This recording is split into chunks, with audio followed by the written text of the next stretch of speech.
Bonjour à tous et à toutes, ici Nicolas de Montréal. On est lundi, c'est le milieu de l'après-midi et je prends quelques minutes pour vous parler parce que je pense que si je la prends pas, je risque de ne pas faire de vidéo aujourd'hui parce que c'est encore une journée super occupée. Janvier, cette année, c'est intense. Ben, en fait, tous les années, janvier, c'est un mois très intense dans mon travail, janvier, février, puis après ça ralentit. Donc j'ai quelques projets là, pour le mois d'avril, mai, quand ça va ralentir. J'ai des choses très intéressantes que je veux faire. Commencer à travailler sur la promotion de mes livres, en tout cas un peu plus activement, parce que j'étais en train de faire des recherches sur le sujet pour des articles de blog pour le Studio Nico, mon site web, studionico.biz, B-I-Z.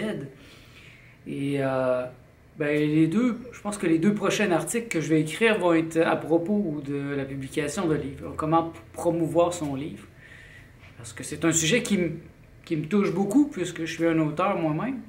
Et que, par la force des choses, j'ai attiré aussi des clients qui sont des auteurs et qui ont publié des livres et qui se posent les mêmes questions que moi. Qu'est-ce qu'on fait une fois qu'on a écrit notre livre? Et qu'on n'est pas un auteur, un best-seller qui est pris en charge par un éditeur. Donc, c'est beaucoup de questions, beaucoup de choses à faire par soi-même. Mais je trouve ça inspirant. Je suis en train de faire des recherches sur le sujet. Donc, bientôt, vous allez pouvoir voir apparaître sur mon blog les nouveaux articles sur le sujet. En tout cas, un résumé de comment promouvoir votre livre, si c'est quelque chose qui vous intéresse. Et au niveau du plan nutritionnel, ça continue de bien aller. Plan nutritionnel, plan de nutrition spirituelle 2019.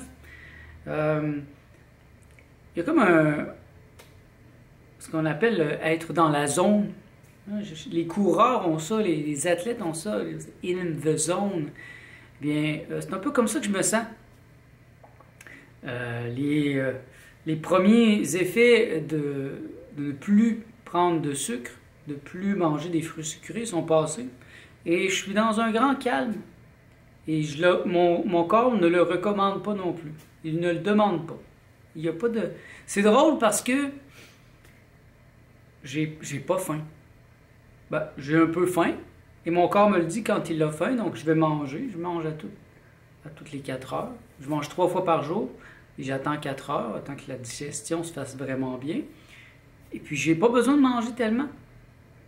Au contraire, quand je mangeais des fruits sucrés, j'en mangeais, puis j'en mettais beaucoup. Je suivais aussi une ligne directrice de manger plus, de grandir mon estomac, mais là, je suis dans une autre ligne directrice de manger moins. Manger moins égale longévité, manger moins égale santé. Donc, je tente de manger moins. Mais en même temps, je remarque que ce que je mange est tellement nutritif, c'est tellement concentré, que c'est probablement une des raisons pourquoi je mange moins. Et tantôt, par exemple, je me suis fait une soupe aux épinards avec un poivron. J'ai donné la recette la semaine passée, avec quelques autres ingrédients, des graines de chanvre, etc. Et j'étais plein. J'ai eu de la misère à terminer mon petit bol, tellement que j'étais plein. Alors que si c'était de la nourriture cuite ou de la junk food, j'aurais mangé comme un cochon et j'aurais eu encore faim. Mon corps aurait encore demandé parce qu'il n'aurait pas été satisfait. Alors que là, ça n'en prend pas beaucoup. C'est tellement riche que mon corps me le dit, c'est assez. C'est assez, là. Non, merci. Donc ça a un bon effet. Je crois bien que j'ai maigri. J'ai pas encore vérifié par contre, parce que c'est pas à ce point de l'exercice, c'est pas tellement important. Je sais que à la fin du processus, au mois de mai, je vais être vraiment maigre de toute façon. Donc, ce que je fais présentement n'est pas pour perdre du poids. Remarquez que j'en perds par la force des choses parce que je ne mange plus de fruits sucrés. Et je dois dire que je déguste mon déjeuner le matin, qui est des crackers avec un peu de beurre d'amande ou de beurre de coco avec tomates et poivrons et avocat, tout simplement. Qui eût cru que j'aurais mangé ça? Pour moi, le matin, c'était plutôt quelque chose de sucré, hein, des fruits sucrés, avec plein des dattes, des raisins. C'était intense. Mais ça me soutient encore mieux. C'est drôle à dire. Ça me donne encore plus d'énergie. Ça me donne une belle énergie, plutôt. Parce que c'est vrai que les fruits sucrés, ça donne un boost d'énergie. Alors que là, mon énergie est stable toute la journée. Donc si vous avez des ups, des downs dans vos émotions, dans vos énergies, puis la phase 1 est géniale pour ça parce que ça garde vraiment une belle harmonie dans mon énergie. Et le soir, ben, je m'efforce de manger une petite salade. De toute façon, j'ai pas tellement faim, donc je mange une petite salade et ça me garde en forme jusqu'au lendemain quand je vais déjeuner. Et donc, c'est un processus qui est vraiment intéressant cette année. L'année passée, j'avais commencé par la phase 2 de on va l'appeler l'alimentation arc-en-ciel. Et j'avais transitionné tranquillement à phase 1.5 en février et phase 1 en mars. Alors que là, je suis entré directement dans une petite transition. Mais là, la transition est pratiquement finie. Si je prends comme exception mes dîners d'exception du samedi. Et ça, j'en aurai encore pour les 2 prochaines semaines. Et ensuite, je vais tomber sur la phase 1 dure. Rien de cuit. Et tous les éléments de la phase 1. Donc, pour ceux qui arrivent et qui ne savent pas trop de quoi je parle, ici en bas dans la description, vous pouvez télécharger mon plan de nutrition spirituelle 2019. Et là, j'ai donné le plus d'informations que je pouvais, selon le temps que j'avais. C'est un document que je compte agrandir bientôt. Il y a des choses que je veux rajouter qui vont vous inspirer, je le crois. Comment, par exemple, bien créer un plat. Comment balancer le goût d'un plat en cuisine avec le gras, le salé, l'acide et en tout cas, il y en a un autre. Là. Et aussi les saveurs. Et aussi comment avancer dans la journée avec les couleurs arc-en-ciel pour favoriser l'éveil des chakras.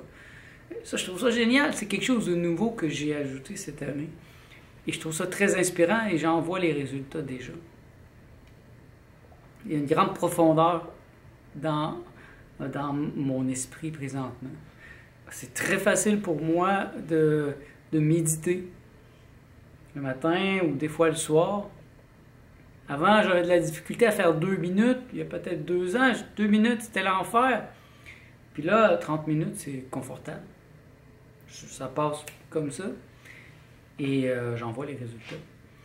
Donc, je trouve ça encourageant. J'ai eu des commentaires de certains d'entre vous. Allez-y si ça vous inspire. Vous n'êtes pas obligé de le faire à 100%. Allez chercher des petits morceaux. Et puis, au fil du temps, vous pourrez peut-être le faire comme moi. Moi, je suis comme un athlète spirituel qui est en train de s'entraîner pour les Olympiques. Étrique. Je suis conscient que c'est pas pour tout le monde. Mais je crois que ça vaut le coup de l'essayer.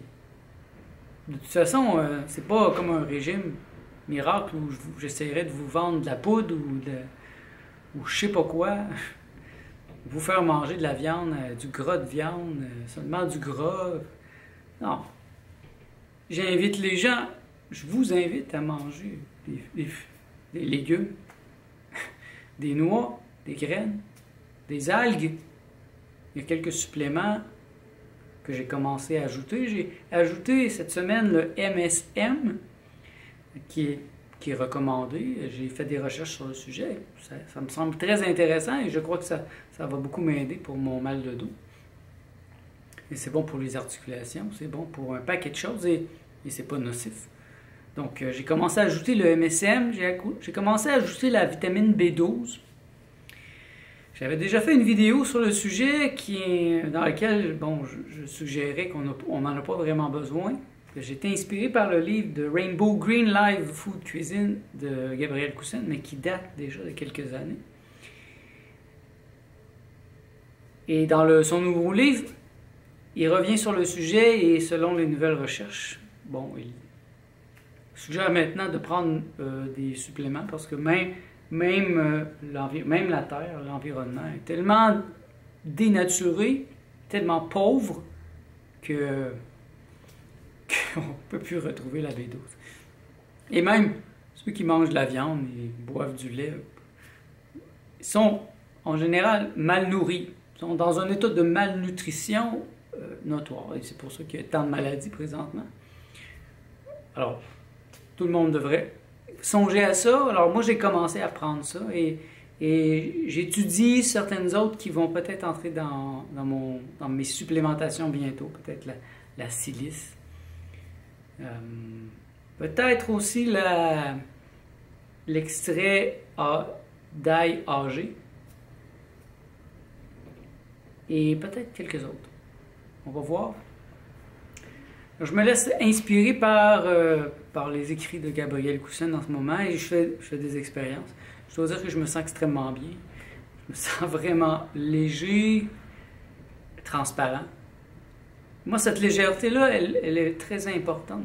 Elle me rappelle mon début de vie adulte, quand je suis arrivé à Montréal où je vivais de presque rien. Ça me rappelle ça. Et je me rappelle, j'étais devenu très maigre parce que je mangeais pas tout le temps. J'avais pas tout le temps de l'argent pour la nourriture et je mangeais très peu. Je bougeais beaucoup. Je jouais dans les parcs, je faisais de la musique, je dessinais. J'étais toujours à l'extérieur de mon appartement. Donc ça me rappelle un peu ce moment-là. C'est drôle parce que pourtant, je suis complètement à une autre époque de ma vie. Mais cette légèreté de mon corps me fait du bien. Je dois dire que je me suis senti lourd il y a 3, 4, 5 ans. J'avoue, j'ai pris un 40 livres de plus. C'était de la complaisance ou c'était une mauvaise compréhension du jovialisme? Alors, maintenant, j'ai une meilleure perspective. Une perspective un peu plus personnelle sur la santé. J'ai beaucoup de difficultés à accepter le point de vue de monsieur tout le monde qui ne s'est pas informé et qui accepte les choses telles qu'elles sont. Je ressens une grande paix, malgré tout. Je vois bien que la majorité des gens ne sont pas intéressés à en savoir plus, et même si on leur dit. Il m'est arrivé de parler, par exemple, qu'il y a certains ingrédients qu'on ne devrait jamais acheter en format conventionnel, au niveau des légumes, des fruits. J'ai même montré le site web sur lequel il y a une recherche qui est effectuée à chaque année. La personne a refermé son ordinateur et puis ça a passé d'une oreille, c'est sorti par là. Par exemple, les tomates, les épinards. Certains produits comme ça, on ne devrait pas les acheter en conventionnel. Bon, il m'est arrivé la dernière fois d'acheter des tomates. Je n'avais pas le choix, sinon je repartais les mains vides. Alors je me suis efforcé de prendre des tomates de serre, qui déjà sont moins toxiques. Mais l'idéal, c'est les tomates biologiques. Mais, vous voyez, c'est pas toujours possible ici. Si j'étais dans un vrai contexte, ben, l'hiver, il n'y aurait pas de tomates, il n'y aurait pas de poivrons. Au Québec, avec des moins 40, comme présentement, il faut faire des provisions. Et j'aurais pas le choix. Mais là, j'ai le choix.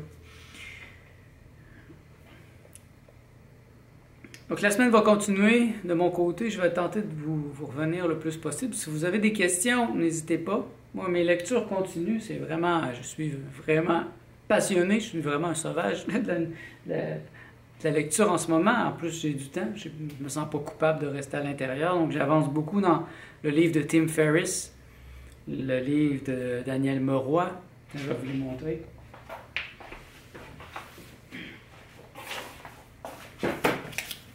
Donc, mes principales lectures en ce moment, Tribe of Mentor, disponible en français de Tim Ferriss.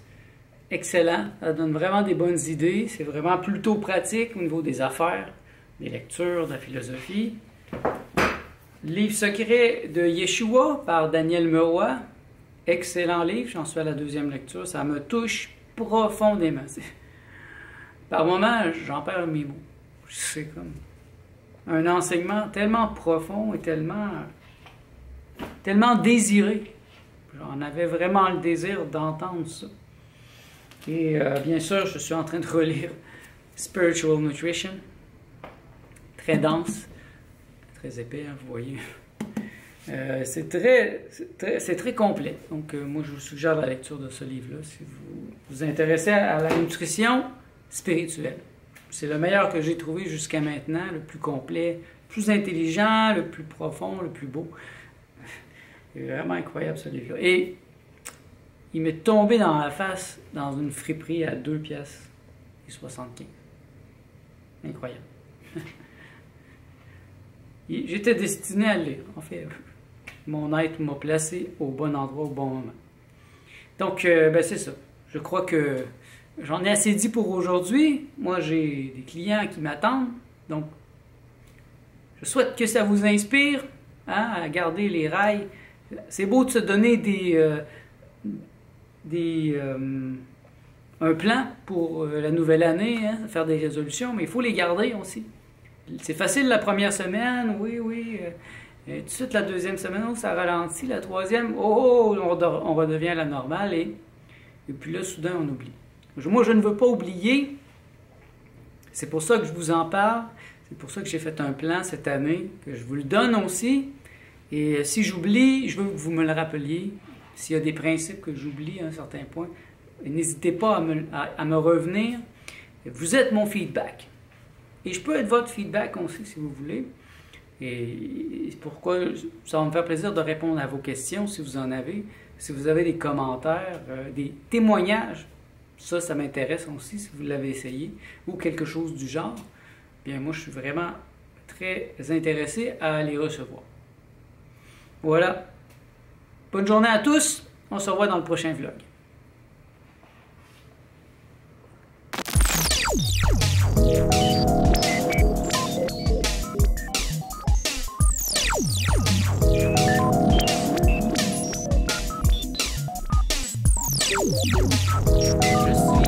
Je suis le maître psychédélique. Je ne passerai pas, je ne réussirai pas encore rien.